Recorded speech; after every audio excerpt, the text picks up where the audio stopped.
that creative capacity is still in each and every one of us.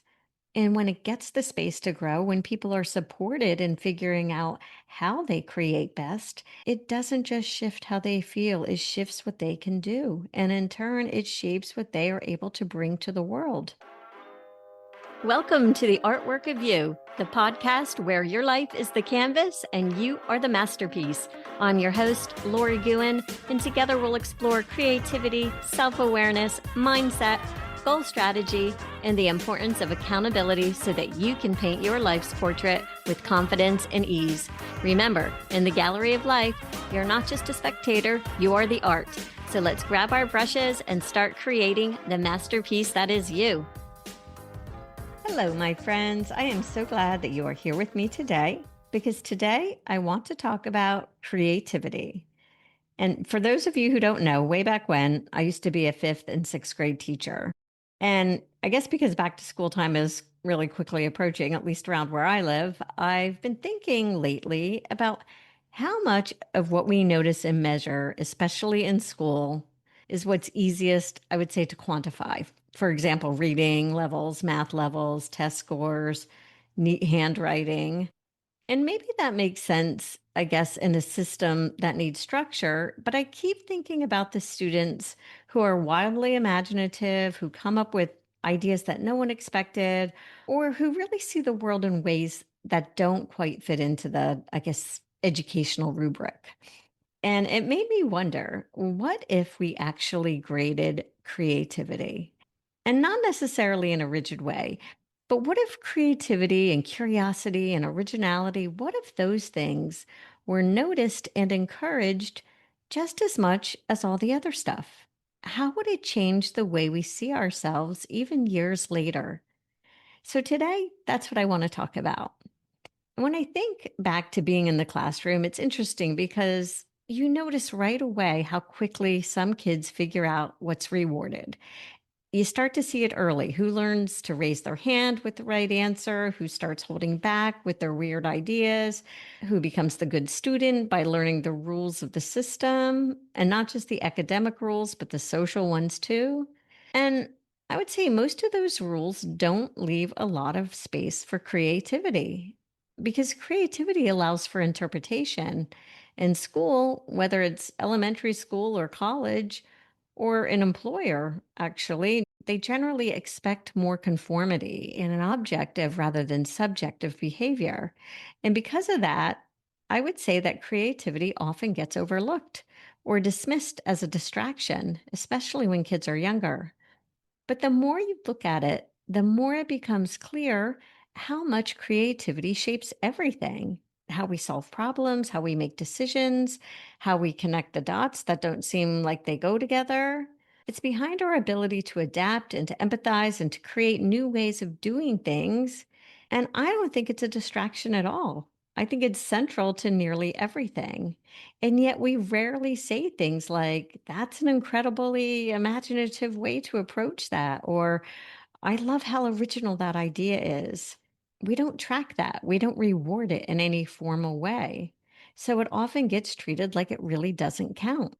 And if creativity was treated as foundational instead of optional, something to be supported and expanded rather than squeezed in at the end or something like that, I think it's more likely that people would grow up trusting their instincts and more people would feel confident making things up as they go.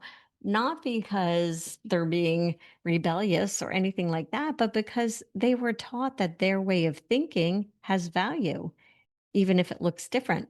It makes you wonder how many people carry around a quiet sense of doubt, not because they lacked creativity, but because it was never something that got reflected back to them as a strength. It just didn't register as part of what quote unquote success looked like. And not because anyone was trying to necessarily shut them down, I'm not saying that, but because it didn't fit the structure. And so let's just play with that idea for a second. What if creativity actually had a place on the report card? Not as an afterthought or as an extra, but as something that held as much weight as math or reading or science, something you get feedback on, and not to evaluate you, but to reflect back what's already there. And maybe it wouldn't even have to be a grade. Maybe it could be a few sentences, something like, you ask really interesting questions, or you approach things in a very unique way, or maybe something like, you're great at trying things, even when you're not sure how they'll turn out. Imagine hearing that when you were 10 or 15, or really even now. I think if that had been part of the language growing up, a lot of people wouldn't be questioning whether or not they're creative the way that they do now. So many people say, oh, I'm just not creative. I don't think they would be looking for proof like they do now. They just know because someone told them in a way that made it feel normal. Like, of course, you're creative. Everyone is. It just shows up differently in each person. That's the kind of things we'd be saying to kids. And that's kind of the whole point. It wouldn't be about judging someone's creative talent. It would be about noticing how they think, how they try things, what excites them, the way they solve a problem or express an idea, the way that they take something and make it their own.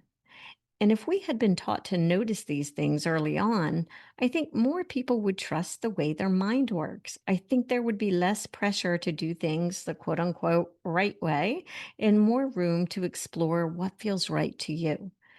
And again, not because creativity needs to be tracked or measured, but because naming something is often what gives it permission to grow. That whole thought about noticing creativity, naming it, making space for it, that led me to another thought. And that is, what if everyone had a creative IEP? Now, in case you don't know, in education, an IEP is an individualized education plan, and it's used really to support students who learn or process things differently so that they can still thrive in the classroom.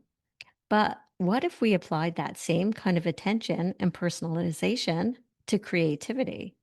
And this IEP could be called something like an individualized expression plan. Not because something's wrong or needs to be fixed, but because we're all wired differently and we think differently and we express ourselves differently.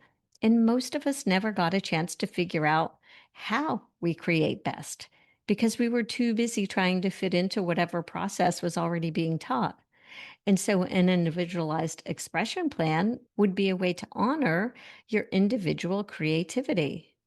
And so, again, what if we all had a creative IEP? Something that said something like, I tend to get my best ideas when I'm not trying too hard, or I process visually, so I need to see things all laid out, or I like to talk things through. I like to talk it out before I know what to think. Or maybe I work in bursts. I'm not the kind of person that's looking for a steady kind of drip. Or maybe I need to move around when I'm thinking. I'm sure you see children like that get labeled as hyperactive. Really, they just need movement. Or I don't respond well to too much structure. But if you give me a starting point, I'm good. I can go with that. None of those are flaws. They're just creative preferences. Like maybe you're someone who gets your best ideas while driving or in the shower or cleaning. So trying to force ideas to come while you're staring at a blank computer screen only makes it worse. Or maybe you need to talk through an idea out loud, even if it seems very chaotic and that it doesn't make sense. But it's only then that you can actually make progress with it. And you start to notice it in kids too. Maybe your child comes alive when they're building something with their hands, but they freeze when you ask them to write a paragraph. Or maybe your teenager, I know this with my kids, can't seem to concentrate in silence, but if you give them a pair of headphones, then they're suddenly focused for hours. That's information for you. That's creative wiring, their creative wiring. They're not avoiding work necessarily. They just need a different way in. And the funny thing is most of us are already operating by some kind of creative IEP. We just haven't named it. Or we've spent years thinking our way isn't as valid, I'd say, as someone else's, just because it doesn't look like the, again, quote, right way. But what if you stopped trying to fit in to someone else's process and just got curious about your own? And you don't need to follow a template because you are the template. And I think this matters because when creativity is supported and not just allowed, but really supported, it really does change what people are capable of. It changes what we're able to imagine, to build, invent, reshape, all of that when we're not being held inside someone else's framework. When creativity is encouraged, people just don't express more, they actually expand and they start solving problems in ways that no one's modeled for them. They think further ahead, they connect ideas that haven't been connected yet. They create things that didn't exist before because they're not waiting again for a template. They're trusting what wants to come through them. And that kind of thinking doesn't come from memorization or repetition. It comes from freedom and from curiosity, from being given room to try things that might not work. The systems we built around learning, especially modern education, were not really designed with that in mind. They were built for efficiency and order and control, but creativity doesn't work in that way. It needs space, it needs variation, it needs room to go off script. And when you zoom out, it's not just personal.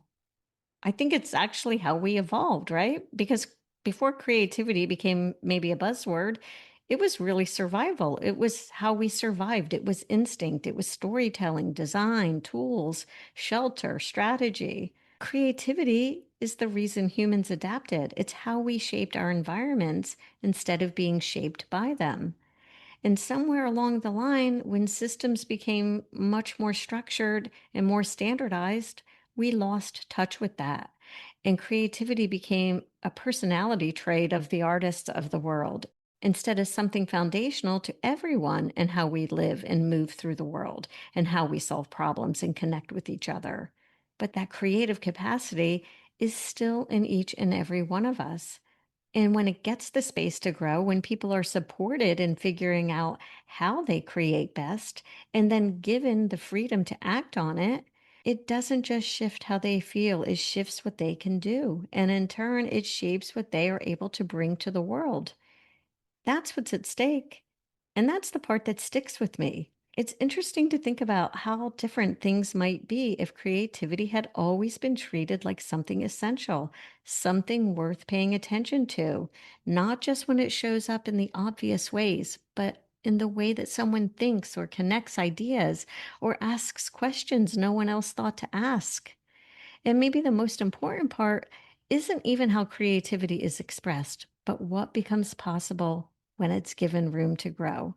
What we're able to imagine, what we try, what we create when no one's standing over us with a grade book or a performance review from a boss. Maybe that's the kind of education that we've been missing all along. And so I guess that's where I'll leave it for today. And my challenge for you is to start making your creativity more front and center in your life moving forward. And also to look at the people around you, including your children and or students if you have them, and make it a point to honor their creativity as well. That's a wrap for today, my friends. Thank you for sharing your time with me. And remember to show up in your life like the masterpiece you are, because you are the artwork. Please subscribe and leave a 5-star review. Have a fabulous day.